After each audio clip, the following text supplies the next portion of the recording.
And welcome back to my channel. Today we're going to be taking a look at a scenario where the world becomes just this. So it's gonna be a pretty weird scenario because let me tell you guys how I came up with this idea. I was on a plane and the plane had a bit of Wi-Fi, so I connected to the Wi-Fi and wanted to see where we were at. So I looked at maps, obviously not Google Maps, I don't use Google, but I looked at maps and then I saw this and then I was like, this is so fun. And then I looked at the cities that were in it. I saw that only half of London was on it, and then like only half of Moscow was on it, and like this would be really cool. So I wanted to recreate that in Rapafofo geography and see what that would look like. So this is our world now. We can now erase the little square because it's all water. Okay, so this looks a bit weird now that like there's water like literally everywhere and it's connected, like bruh, except for like here, but you know it's connected through that. There you go. But imagine like living here, or even worse here. Like you could see the water, or even worse here, like you see a straight line going on and just water. Wow. But I thought this was a fun scenario, so don't blame me. I'm gonna place all the capitals of these European countries by memory, and those that I forgot I will place them with the map. Let me show you which ones I can place by memory. Guys, forgive me, I thought I was better than that in I thought I was better than that in geography of capitals, but like I put Paris, London, Brussels, Amsterdam, Luxembourg City, Berlin. I think Copenhagen's here because if it's not and it's like in one of the northern islands, if this is not Sweden, then they would place it like somewhere around here. This is Sweden, by the way, so let's make them a new capital. Poland, I put Warsaw. I'm pretty sure that's there. Prague, Bratislava, Vienna. I don't know where Ljubljana is, and I don't think we're gonna be needing it right now. If we'll need it, I'm gonna look in a map. I know that Zagreb is here. There you go. I actually forgot the capital of Bosnia and Herzegovina. I literally know every single capital of Europe except for this one. Let me search it up. How dumb am I? It's Sarajevo. I think it's like here or something. Wait.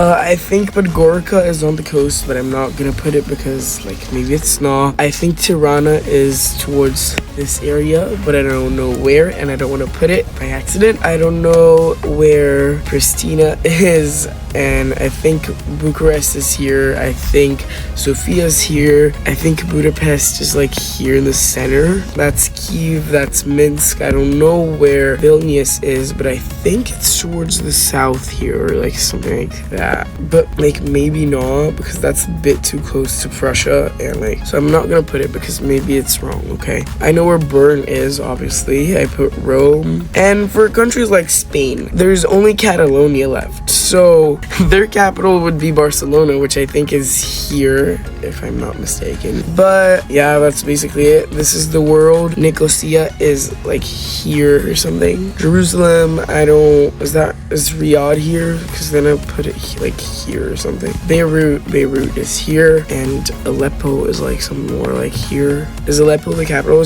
No, it's Damascus, but I think Damascus is here. Aleppo is like no. So yeah, this is Iran. Tehran is gone, so like where do they put their capital, right? So they'll just build a new capital next to the sea. This world would be more like west leaning because there is a really weak Russia, there's no China, and there's just mostly NATO over here in Europe. There's just like half of the UK missing, but it's still a UK. I mean, just like Russia, it's still a Russia. But yeah, I've got a lot of ideas for this scenario, like you guys have no idea. But the first thing that happened that I've thought of happening is this is Spain, right? Governed by Madrid. Madrid's gone, so they put their capital, they don't want to put their capital at Barcelona, so there's kind of a little civil war happening where Catalonia breaks away from Spain, and in this scenario Catalonia is larger than Spain. By the way, this is part of the Spanish mainland. It's not a third Balearic island, but I don't know why it's like that, so but it's been cut off by the line, so okay. But mostly people are like, what the hell is happening right here? What just happened? Why is half of the world, like, why is 7/8 of the world missing? Like, why is it just Europe here? And the flight I was going to, if you're wondering, is Antibes to Geneva. So yeah, they should have had more like of here, but I don't know. It's fine. At least we have a lot of land here, more land than water, if we're not counting this. Okay, back to the Civil War. And now the first thing that happens is the rest of the Spanish troops crossing into Catalonia because they want it to themselves. But then when Catalonia fully mobilizes, that's literally the rest of Spain they go ham on the Spaniards. They push them off like a bit here, and then it stalemates over here. France also joins this war on the side of Catalonia because they want to grab a quickie, because you're pretty sure that Spain is gonna lose at this point. And so they start pushing in from their area, eventually isolating the Spanish troops in Catalonia, which try to push a bit further, but they can't get too strong because they don't have any more supplies going to them.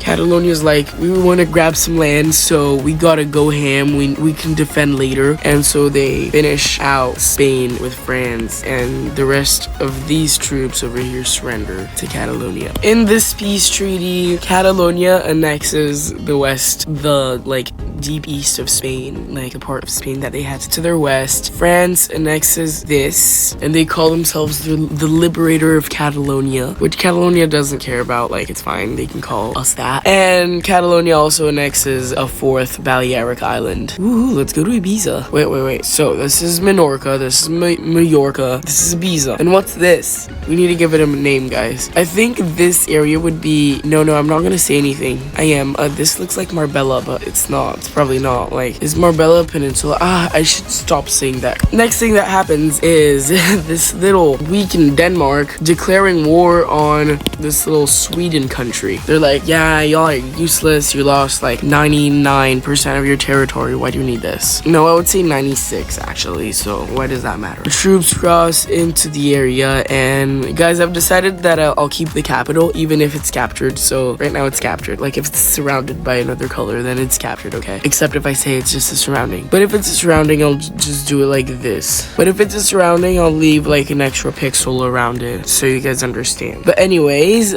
troops cross in, the capital's captured, the rest of this island like get captured as well, so they surrender. And in this peace treaty, Denmark has gone inside of Sweden. Do you guys think NATO's gonna still be friendly together or not? Because that could be a possibility. But anyways, the next thing that happens is the rest of Russia declares war on the rest of Kazakhstan, which is literally nothing, and they don't even have a capital, guys. So troops cross into this northern part of it, and this is Russia, and this is like a tiny bit of Kazakhstan. Russia just lost their oil fields and stuff in Siberia. They didn't lose anything much, and Kazakhstan surrenders. Is it Kazakhstan or Kazakhstan? I don't know, I've heard people call it both, so I have no idea, guys. But anyways, in this peace treaty, Kazakhstan is fully annexed into Russia. Okay, guys, the next thing that happens is the classic Armenia going to war with Azerbaijan. So Armenia are like, declare war. I have no idea who started it, but this is Azerbaijan, so it's kind of small. But Armenia also lost territory, and let me check where Yerevan is. There is Yerevan. And so immediately after Armenia declares war on Azerbaijan, Turkey are like, no. So Turkey declares war on Armenia, and Georgia are just looking down like, oopsies.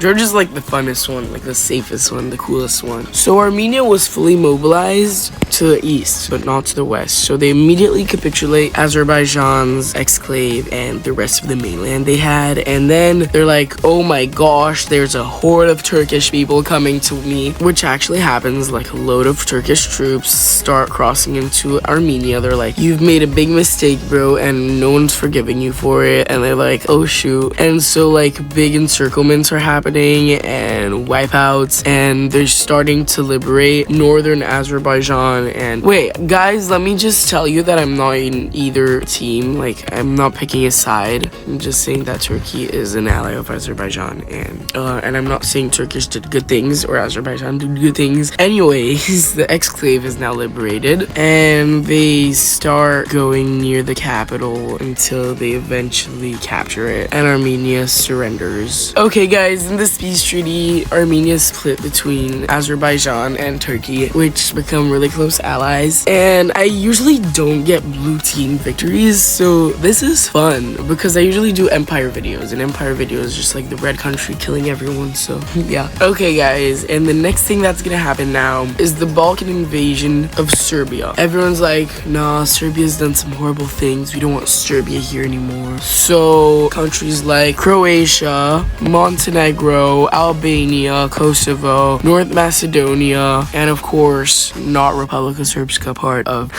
Bosnia and Herzegovina, all declare war on Serbia. Bulgaria didn't suffer much from Serbia, as well as Romania. And Hungary is like, ain't no way you guys are doing that to our buddy Serbia. We need to keep Serbia alive. Serbia didn't do anything wrong. And like, but they're not willing to join this war on the side of Serbia because they know they're gonna get killed. Russia also does that. They're like, we need Serbia here, like you guys are being rude, you guys are being evil. And like Ukraine is like imposing a blockade on Russia because Russia's just twice as big now, not like 1600 times. So I mean, they still got Moscow, but they don't even have St. Petersburg. But Serbia is not surrendering right now. First thing that happens is Republika Srpska doing their thing. I need to make sure about Sarajevo, so give me 1 second. Okay, almost. It was here, but it's fine. Serbia's got a pretty detailed plan on how they're gonna manage to win this war. First, they're gonna cross into Bosnia and Herzegovina and connect with Republika Srpska. Then they're gonna send troops towards Republika Srpska and connect them with each other until there is no more connection to make, except for like this one, but it's too much. Then they're gonna start a spearhead to grab Sarajevo, and they're gonna invade every country one by one. And they're getting lots of supplies and stuff from Russia, so they're gonna be able to do this. In red, it's just gonna be allies, not suppliers much, because they're not gonna supply, but countries like Romania, Hungary,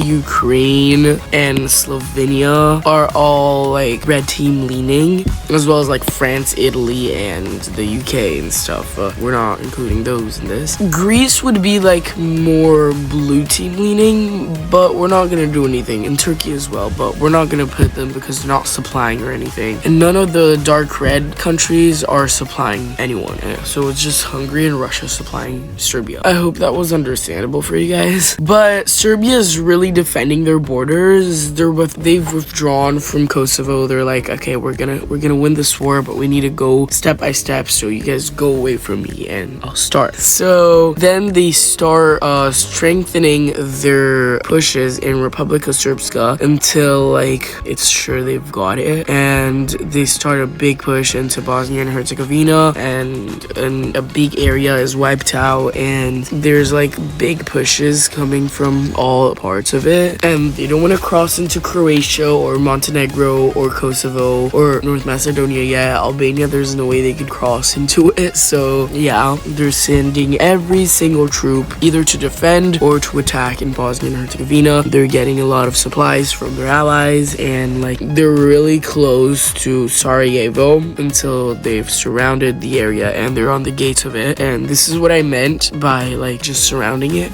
until they've captured Sarajevo. And then they try to cut Bosnia and Herzegovina off from the rest of their allies, and they can do some really good surroundings and wipeouts. And over here in the northwest, they can do this. Obviously, guys, I'm buffing Serbia a bit because this is interesting. And Bosnia and Herzegovina did not surrender until they've had to. So there you go, Bosnia and Herzegovina surrendered. Okay, guys, when they surrender, their capital disappears. Okay, and now they're thinking, what do? We've got all of Bosnia and Herzegovina. We've got access to the water. I mean, no, because Croatia can impose a blockade because they've got 1 pixel of water. So they're like, we need the water. So either they go after Montenegro, which is a bit modest, or they directly go into Croatia. They want to cut off Croatia from the rest of the Balkans. So they finally start their invasion of Montenegro. They're going back to Montenegro after like 2000 and I forgot, sorry. They go into the north and to the east, and and they start making a big push. I've placed the capital because I forgot to place Podgorica, but there you go. And they start a push from Bosnia and Herzegovina, and they finally isolate Croatia from it. Obviously, Croatia's got some naval troops going to the other countries, but yeah, Montenegro sees no more point in fighting this war, and their capital is captured, and the rest of the country just surrenders. So Serbia's gonna wait out on rebuilding right now and getting new supplies, and they're starting to create a navy for themselves. Let's look at the naval map. So guys, I've tried to look at the naval map, but when I do it, it becomes like this, and then I'm like, oh, we can just erase it, and like, okay. But then when I did this, look at the rest of the map. Say hi to Brazil. Where's Brazil? That's Brazil. We love Brazil. And there is North America. Okay, let's go back to Europe, guys. So no naval map, except if I want to like draw every pixel, which I don't. So no naval map, I'm sorry guys, but I'm just gonna do it like badly. So they've got like, let me show you. The navy would be like that, and then the red countries would have one like that, and they'd go like bam, and like there's gonna be a naval war over here, which Serbia's gonna win to disconnect Croatia from the rest of these countries. So Serbia's now got the option of invading Croatia or Kosovo, then North Macedonia, then Albania, and I think they'd choose the weaker patch, which they obviously do. So they cross the border into northern Kosovo, and this is a swift push because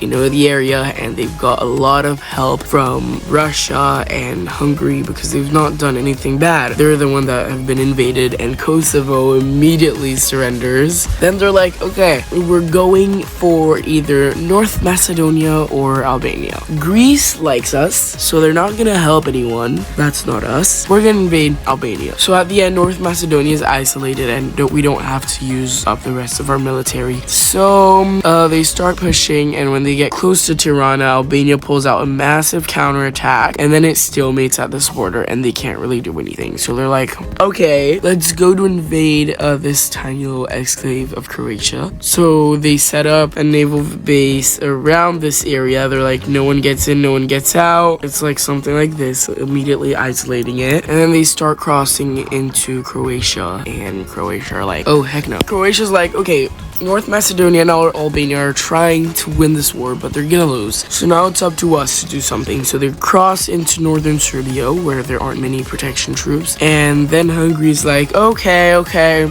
too much. They're like, we're gonna join this war if you guys don't back off from our border. So then Croatia are like, sorry, and they go something like this. They're like, we're gonna get to Belgrade, we're gonna spearhead through it. But then some Serbian troops are like, oh no. They just cut it off. This area of troops are like, okay, we can still do it, and they start surrounding it. But like troops from Belgrade can weaken them and wipe them off. And at the end, the border stalemates at like something like this. So it looks like a snake around the border, but it's basically this. And then Serbia are like, okay, we need to reorganize our troops. Let's go to North Macedonia. So they start crossing into North Macedonia, and North Macedonia, we're expecting them to go to Croatia or Albania or something. But then they managed to cut off North Macedonia from Albania, and they try their best and finally managed to cut them off from Bulgaria, which have been secretly supplying them, and they cut them off from Greece because you can never trust someone that well. And then the area of Skopje finally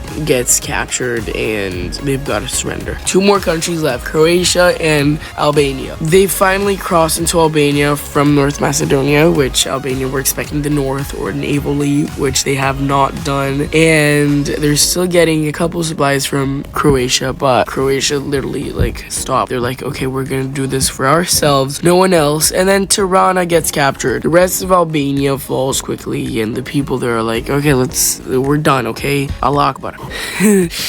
Now Croatia. Serbia gets smart. Here they send a naval fleet over here to the north, and they start hitting the tip here, and then they start pushing really fast, and they cut Croatia into 2. People are like, whoa, what did they just do? So then they can do their separate invasions towards the north and south. Croatia's obviously defending the north more, and they want to connect with Hungary at least and separate Croatia from Slovenia, which may be supplying them secretly, so they just do this. And Croatia just stalemates them there. They can try to make another push, but they just stalemate them there. And from Bosnia and Herzegovina, the south is swiftly invaded, and the coasts are taken, and it literally surrenders. And Croatia are like, okay, let's pull out every single troop we have from Serbia because we need to defend now. No invasions. They want at least to be able to keep this area over here to themselves in a peace treaty. So they try to sign peace,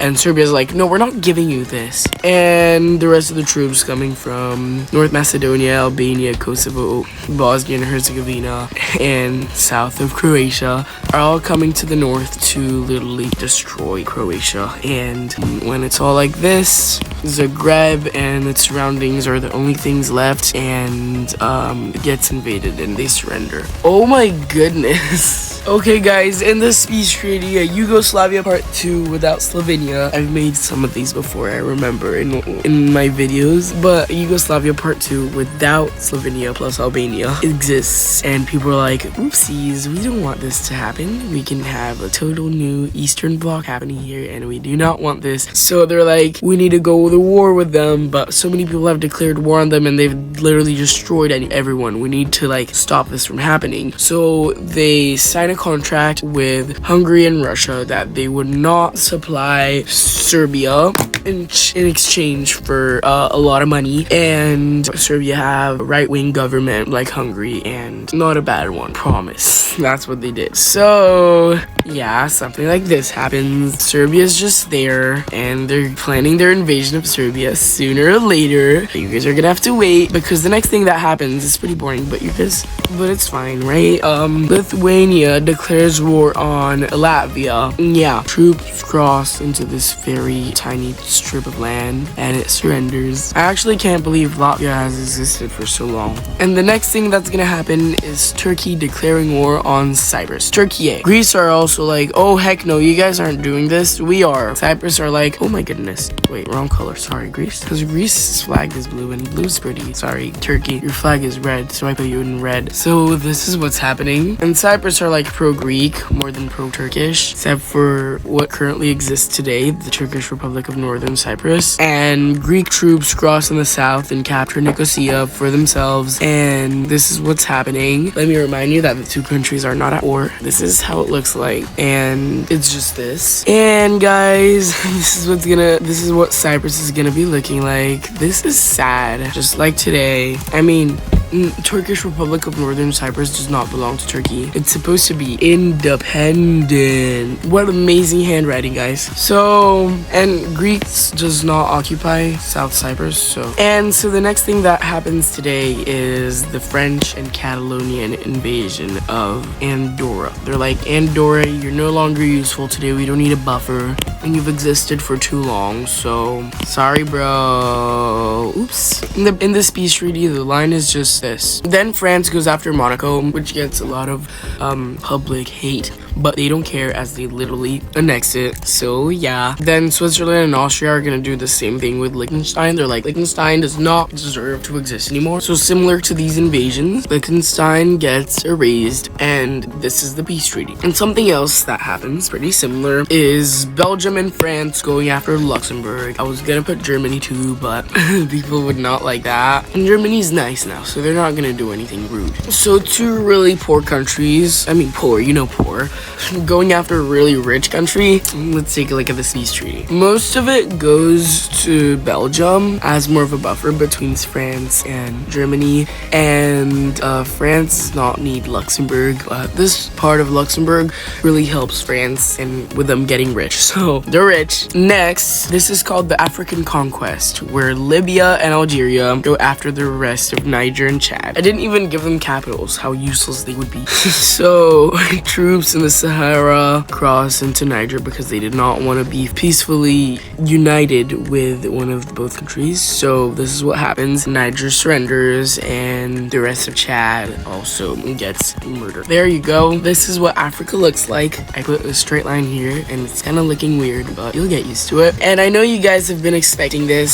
Syria going after Lebanon. Israel would be like, ooh, can I have some free land too? Not like they've always wanted free land, but everyone wants free land sometimes, right? So Israeli troops cross over here north and capture Beirut, and Syrian troops come here from the east. And they're not really hostile with Israel, just like mates doing separate things. But anyways, in this peace treaty, Lebanon, this is weird, it looks weird. But you don't want too much of an unstable Israel, and let's hope Syria is back to being stable again. So this is what we've got, and there you go. Next, Egypt goes after Gaza. I'm sorry, I'm not trying to make this sensitive. Israel's not gonna do anything because they don't want Gaza. It was better when it was Egyptian, because most people don't know that it used to be Egyptian. There you go. Egyptian troops cross into Gaza, and it takes a while because Gaza's Gaza, but at the end, this is Egypt. This looks weird. I'm not adding the West Bank as independent because it's not, and it doesn't deserve to be, because like, what the heck, right? So it's Gaza, not Palestine. Now Egypt gets to give them independence if they want to. This is a pretty sensitive one. Poland and Lithuania go back to having some fun time together, but it's not the 1600s anymore because they're invading Kaliningrad, which brings Russia into this war, and they're like, no, Russia, no. So Russia obviously have Belarus as their little puppet state that they can cross into, and so Poland and Lithuania thought, oh, I thought this was just gonna be fine, like the heck, but they still got fully mobilized over here. So there you go, Kaliningrad is captured, and they've got to push troops over here through the border with Belarus because they don't want Russian troops to come. Obviously this took a while, and Russian troops would be like here, and Russian troops are now like here in the border, and there's a lot of fighting near Belarus, but nothing major happens until Belarus actually joins this war. When Ukraine see that Belarus joined the war, they're gonna join this war as well in the blue side because Russia's gotta go.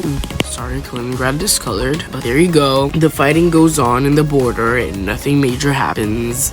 There's like a couple of minor incidents, but overall the blue team can't make any pushes except if like it's like into the black area, so I can't draw that out. But it becomes something like this, and they connect their pushes and they start pushing in like strong, and Ukraine are like, no one's coming to Kiev, so they start a full-scale invasion of Belarus, and they cut them off here, and they can't push into Russia that well, so they just don't cut them off. They just, Ukraine are like, we're strong now, and we've got two powerful allies, not too powerful, but two kind of powerful allies there, and Russian troops need to fight over here in this front, which they're not. I mean, they are a little bit, but they can't go too deep until Ukrainian troops are like, hi, and they just push them off, and it ends up stalemating like this because these countries are as big as Russia is. Then Georgia are like, you know, we need to resist against Russia, so they create the axis of resistance, and countries like Lithuania,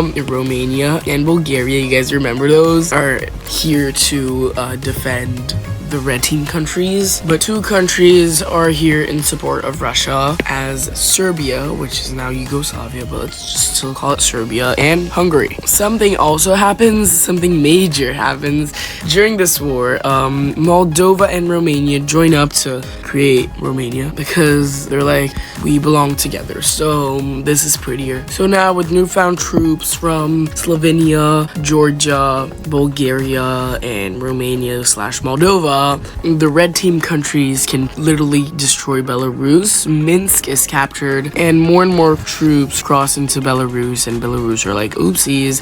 Now the Russian part of Belarus are like, we need to resist to this blue stuff, to this red stuff, and they're like, we gotta finish up Belarus, and they cut off Belarus from Belarus, but they're still connected to Russia, and so Belarus over here are like, oopsies, and they start a big encirclement over here in the north that gets wiped out, and the rest of Belarus eventually surrenders to the red team. Okay, now let's look at the east. Ukraine's got a pretty strong push over here in the east, and Georgia as well. Maybe I'm buffing these countries a bit too much, but what can I say? The red team want to cut Russia off from the seas of Azov and connect by land, and they've done that, and so they're pushing Russia strongly. I'm sorry, Russia, I kill you so much. And Russia then eventually say, if we agree to a ceasefire, I will help you guys invade Serbia. And these countries are like, oh, heck yeah. So at the end, Russia surrenders, and they're gonna backstab their ally. These are some really hard conditions for Russia, but Russia still want to exist, and they don't want to be invaded by the blue team. So in this peace treaty, Ukraine gets a haircut. I mean, not a cut, they get long hair. Georgia got some horns, one horn actually, and Belarus got decimated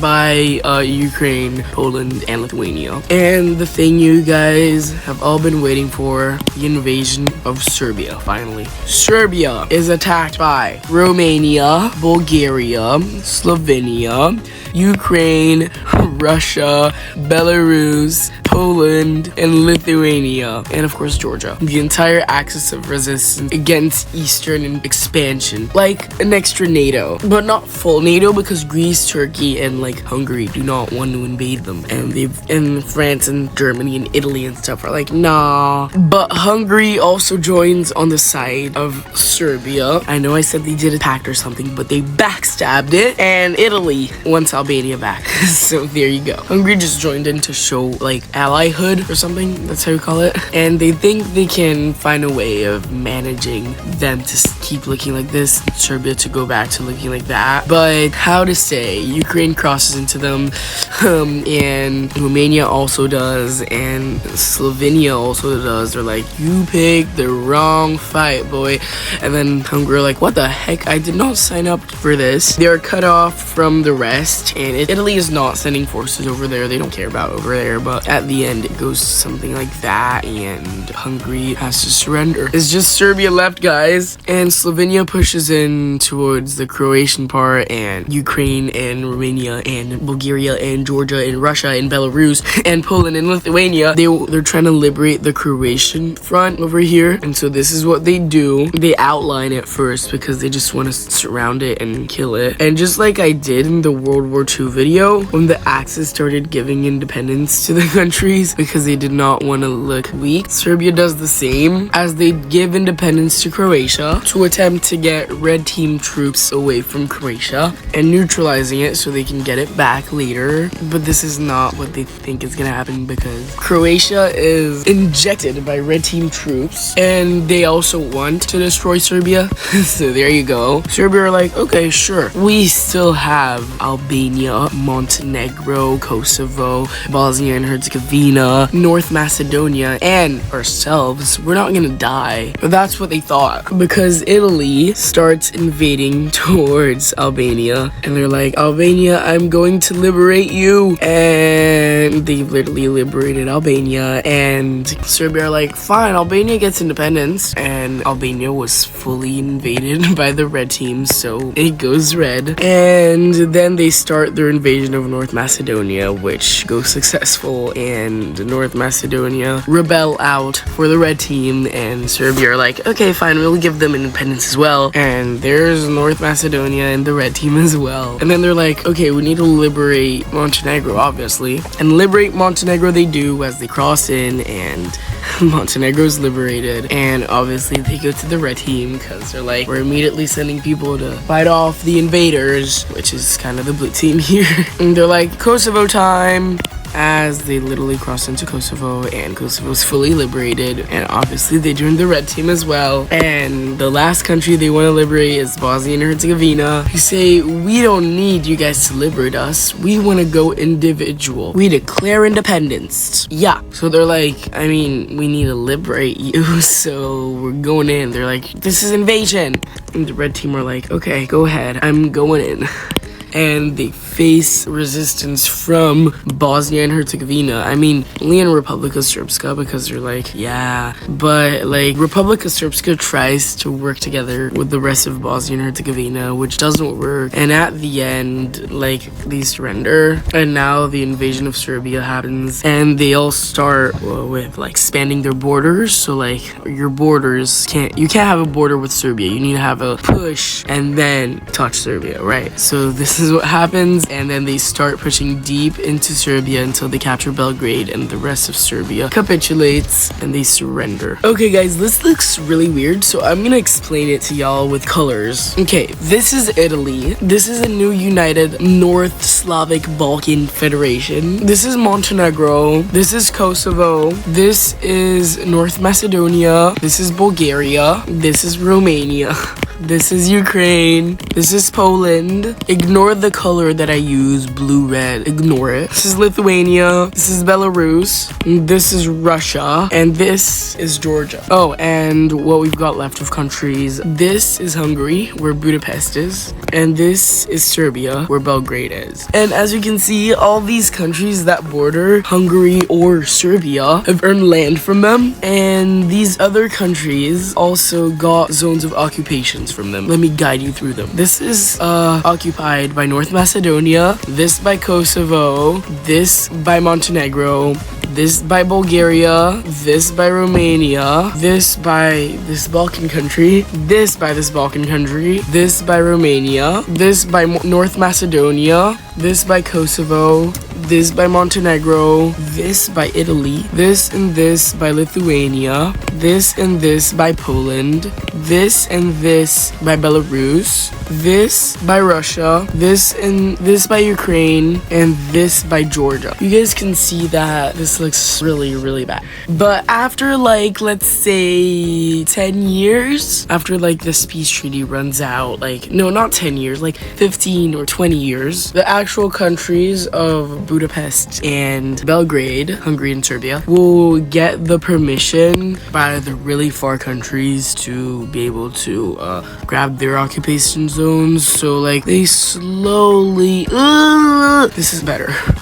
They slowly get access to the Russian one, the Belarusian one, because like they lost the war, so like they are the first ones to give them up. Then the Georgian one that said they don't need any zones of occupation, so Hungary can expand more than Serbia can. Italy gives theirs up because they don't need it. Lithuania also gives theirs up. They're like, no, we don't need that. So Serbia is like a bit scattered, but Hungary is joined up. Then countries like Kosovo, Montenegro, and North Macedonia give up their Hungarian claims. So that one, that one, and that one. And after a big while, Poland also lets go of their occupation zones because it's a bit expensive and like they don't really need it. They've already converted it to like a better country. And then Ukraine finally lets go. The North Balkan one lets go of their little zones of influence. They're like, it's fine, we don't need it, and we want peace in the region, so we'll give it back to a nice, friendly Serbia. Romania also lets go of theirs over here in Hungary, but they keep theirs over here in Serbia.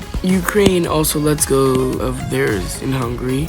And Bulgaria lets go of theirs. North Macedonia does that as well, and then Montenegro does, and finally Romania does. And the last country to hold this area for like 20 more years is Kosovo, after they're like, fine, we'll give it back to them after trying for so many times to just annex it, but they couldn't. And at the end, Serbia and Hungary are back to looking like this, and this is how everything looks like after the war. We've got some really big Kosovos, Montenegros, North Macedonias, Italy's, this country, Romania, Bulgaria, and we've got a Serbia and Hungary that are distorted. But anyways, the next thing that happens is Czechoslovakia reuniting. They're like, guys, we need to go back together. We've filed for divorce, but we look good together, and we're gonna send Ukraine a little trade request because we want this area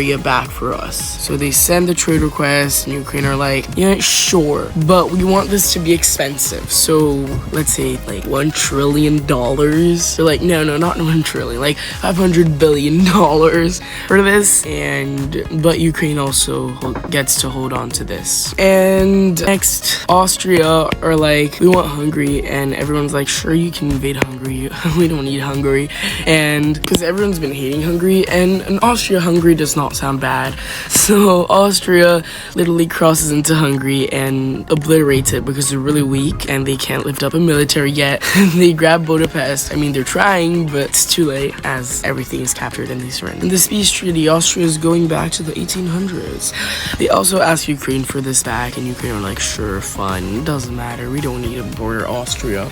So this is what I think the world would look like. Maybe not this much, but like some other things that could happen would be like the lowlands uniting between under Amsterdam, or Belgium getting split between France and the Netherlands, Germany uniting with Denmark, probably Turkey, Azerbaijan, and like no one else borders Iran, so Turkey and Azerbaijan declaring war on Iran, which would lead to a swift victory. And I'd say the peace treaty would look like this or something, and maybe Turkey would unite with Azerbaijan, Turkey, sorry. Also, Russia could maybe unite with Belarus, because Belarus would always stay a Russian ally, with Russia being good or bad, it doesn't matter. And this Europe is looking really weird. I don't know if Serbia could ever get their lands back, but maybe one day if they become really nice and like they ask and they pay, and probably. Something also that could happen is Syria uniting with Iraq. Something else that could happen is Algeria and Tunisia uniting. This is for more of a united world, because there could also be a Balkanized world everywhere, like back to the Holy Roman Empire and stuff. So yeah, I almost said Italy uniting with them, but I don't think that could be possible. But Italy could like declare war on Montenegro, which would lead to an Italian victory and like more like the Roman Empire. They kind of want to. They also invade Malta and win. They could also invade Catalonia, they could, but I don't know. That's like improbable. But eventually Serbia could unite with this Balkan country, like to get back in the levels and like go back to being a normal country and no one hates it anymore. They could, and if Serbia is fine with it, they could. And this is more towards a peaceful economic country. France and Britain could unite, or maybe not. But yeah, what do you guys think? There could be a Slavic country form, which that would be like really improbable, but let's see what it would look like. Something like this. Wow. They could also have these. Yeah. But I don't think so. This is what I think the world would look like. I mean, probably, maybe not, if it was stuck to a box. I hope you guys enjoyed this video. I love you all so much, and I'll see you all in the next one. Bye.